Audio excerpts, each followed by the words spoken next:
大家好，我係 Suki 啊，今日同大家睇嘅咧就係上水太平村嘅綠表居屋市場喎，我哋可以四周圍望下。好，先上到嚟樓層啦。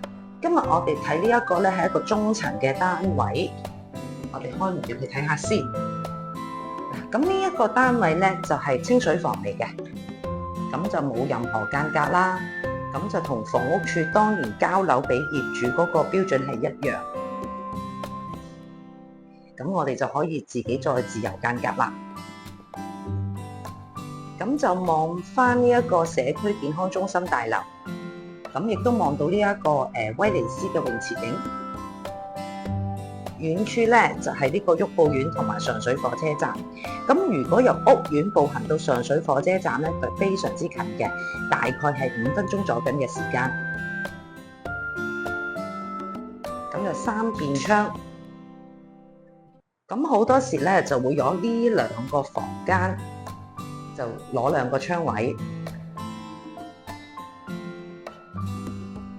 咁就係原裝房署嘅交樓標準啦。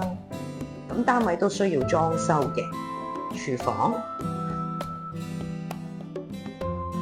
灶頭位置，咁亦都會有一個陽台。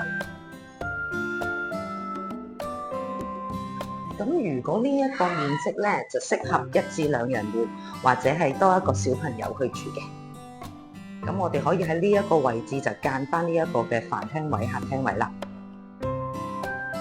大家持有呢一個綠表證或者係白居二證嘅咧，可以隨時聯絡我，帶你上嚟實地睇下。